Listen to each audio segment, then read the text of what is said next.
Welcome one and all to the Tasty Times News Update 4, the weekly Tasty Planet Back for Seconds newspaper.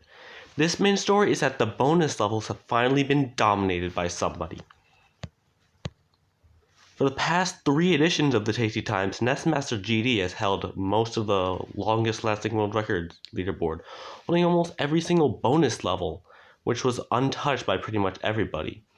These records have stood for almost 2 years, including Caliper's one player, which stood for 668 days, the longest lasting one player record, and just shy of the leaderboard. But these bonus levels were unoptimized and ancient, and one player had enough of this. Caliper's down, Fast Cat's down, 48 records defeated, and all wrapped up into a single neat video, which is linked in the description, even giving details about who had the old record, what time it is, the new record's time, and how much is saved. Who was this, and what had happened in such a short amount of time? Because of this, Can't Kill Me now has 50 world records all at once. Nestmaster GD is down to a measly 14. In celebration of this accomplishment, I've interviewed Can't Kill Me in a Q&A segment to get a full understanding of this immense achievement. What was the hardest record to achieve? He said either hover shield or tea time, but mentally it was fast eggs. How long did the entire grind take? There were a couple of breaks to play for fun, but it was about 2 weeks. Are you happy with your bonus level sum of best? He said yeah, although some of the hard versions of Future and Cretaceous levels could use some work. Which record would you want to stand for the longest? Probably tea time. Will a 100% run ever happen? Certainly, I've considered it. How many, if any, records did you take first try, not including empty ones? The Time Machine hard, as I had a lot of experience and it was basically the same level. There were a lot of records that he took first try, but he wanted to improve them a lot more. What is your most impressive record? Hover Shield, that's the obvious pick, but I really like my Goo Egyptian record too. Would you recommend any bonus levels to any aspiring speedrunners? Exploding Ants is pretty fun and simple. Maybe just biased. Well, Can't Kill Me thanks Nestmaster GD for creating the routes to a lot of bonus levels and everybody for running the game. It has a lot of potential, he says, and I agree. I'd even written a failed world record progression of Let There Be Goo one player, and went on about how it was a hidden gem. Also, during the Q&A, Dino Dude and Can't Kill Me got into a debate whether Mosaic Muncher was an Egypt or Roman bonus level, with Can't Kill Me stating that the floor was in line with Egypt and you eat the blocks from Egypt. Dino Dude argued that Mosaics were much more associated with Rome, and Mosaic Muncher was next to the Roman bonus levels. It was also next to the Egypt bonus levels. In the end, a passing observer looked up that it was Roman, and that the bonus levels used to have these little world thingies. And the game used to also have casual mode. The more you know.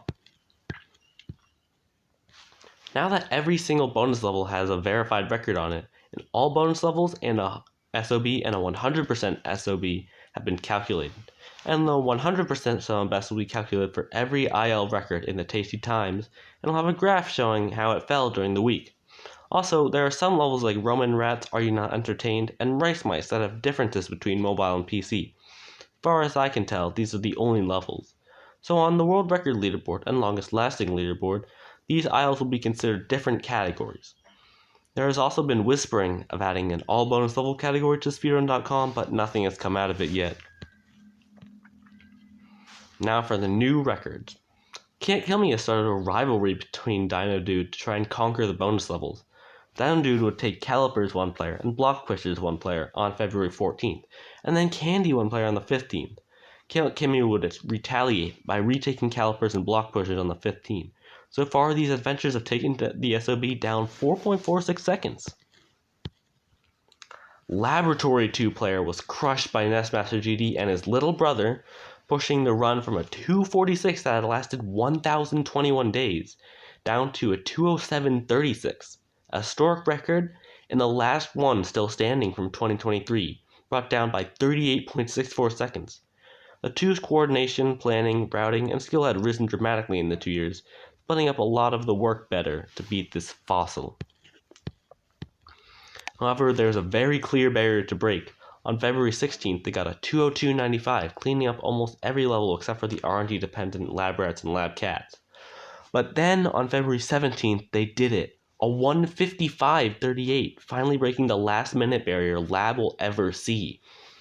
There were new strategies in the first and third levels, and better coordination on the third. Can't Kill Me would come back to candy one player on February 15th to completely remove 1.5 seconds from Downdude's 33.52 with a 32.02.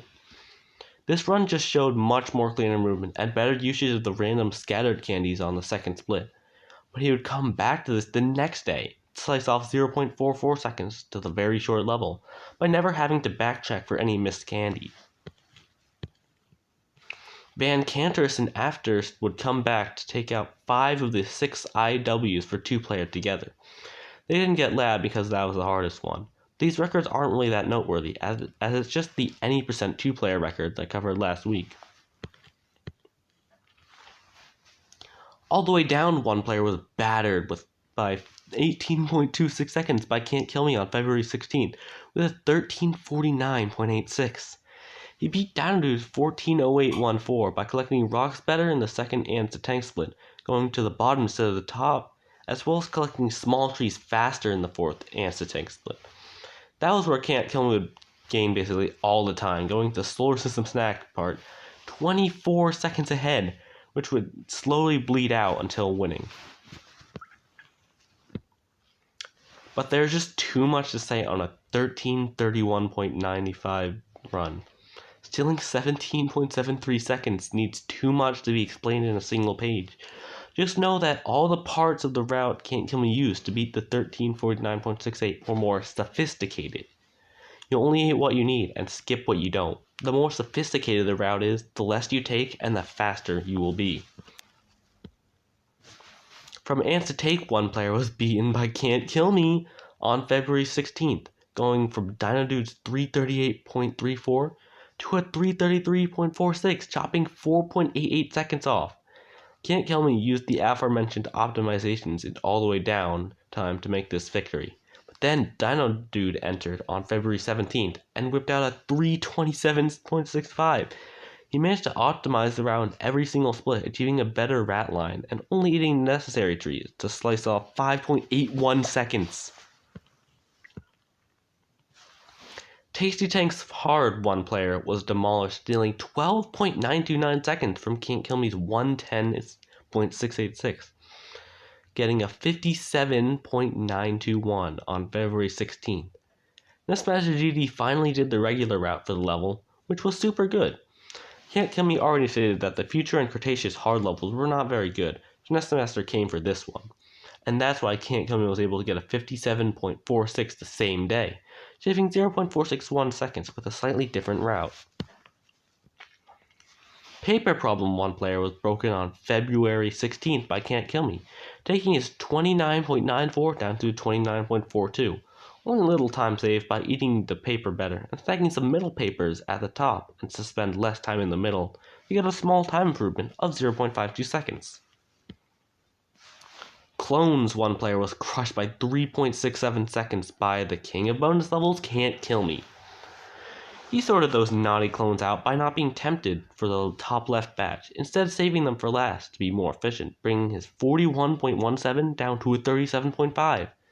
However, Dino Dude would come into the scene a day later with a 36.77, actually getting those bunch of clones to the left and ending at the bottom to shave 0.73 seconds off. Let There Be You 2-player was finally beaten on February 17th by Can't Kill Me, by himself actually, taking down the next oldest record in the game, standing for 678 days. Although the second player would collect a group of candies and then sit in the corner for the rest of runs, it was still pretty impressive. But there was a pretty big barrier to be broken here, and 2 people knew it. Can't Kill Me would be the first to improve on February 18th by 0.47 seconds, utilizing the second player more at the top to get a 10.83. But then a bombshell would be dropped when Dino Dude coming in to snipe the sub 10 second run after a 15-minute grind. In this 9.95, the 0.88 improvement would come from the follow the leader like route, With the two players being controlled by a single person, they followed a similar route and occasionally broke up to get some stray candies to get the win. But just like when it looked like this scramble was over, Nestmaster GD would come back to claim his throne, with actually two players this time. He and his little brother would perfect the normal two-player route, and even though on mobile two-player you move much slower than PC, this better route and the usage of two players was able to squeak out a 9.893, shaving 0.05 seconds off. Final Frontier 1 player has been sent to the hospital thanks to Can't Kill Me's 327.38 run on February 18th, beating Dinodude's 340.98 by 13.6 seconds. Can't Kill Me has every part figured out, especially the galaxy section. There's another part to route sophistication, and that is the distance traveled. Dinodude would use this to full effect, changing every pre-black hole part, sophisticating it with even better optimizations to steal 6.47 seconds to get a 320.91. The same treatment would be implemented on From Ants to Tanks 1 player, as Can't Kill Me would once again attain a time save of more than 5 seconds on February 19th. The level of optimization for a 321.95, taking 5.7 seconds from Dinodude's 327.65 breaks my mind. Egg Thief 1 player was beaten on February 19th by Can't Kill Me, getting a 38.91, taking 0.98 seconds off Dinodude's 39.89, almost 1 second. Can't Kill Me would sophisticate Dinodude's route by spending a lot less time at the bottom of the map and managing to zoom out with barely enough flowers. These optimizations, along with solid movement, would take down this 14-day record. Van Canters and Afters would return to take every single regular two-player level record. However, it used the same video that the full game run did. I'm usually not a big fan of people submitting a long video containing a bunch of records, especially if they're not time-stamped. I much rather prefer dedicated videos to the ILs if you submit them. And any percent has finally been beaten by Dinodude on February 21st. With a 133.31, Dinodude would take 2 minutes 45.117 seconds off his 76-day 136.16.117. Dinodude would begin behind after Lab Rats and Lab Cats because of the insane RNG situation. But it would save him as he got to late Cretaceous. He would get crazy RNG and play beautifully throughout, and will leave with his splits thingy at the bottom looking like a roller coaster. The 100% SOB. The 100% sum of best has been attained, and I don't know if it's exactly accurate. This week, me and Dinodude calculated it started at 2 hours, 40 minutes, 22.136 seconds. During the week, it dropped down 1 minute, 14.905 seconds, down to 2:39:07.231. Can't Kill Me has supposedly calculated a more accurate sum of best that I would use in the next Tasty Times. For the longest lasting world records, finally upsets has happened. The top two-player records of Lab and Let There Be You have finally been taken down, allowing some new ones to enter the scene. The Rice Mice mobile record has just reached 1 year, and Dinodude is now on the list with the 92 days of Cretaceous Critters. The world records holders have changed so much since last week. Can't Kill Me now has 53 records, taking almost all of my bonus level times.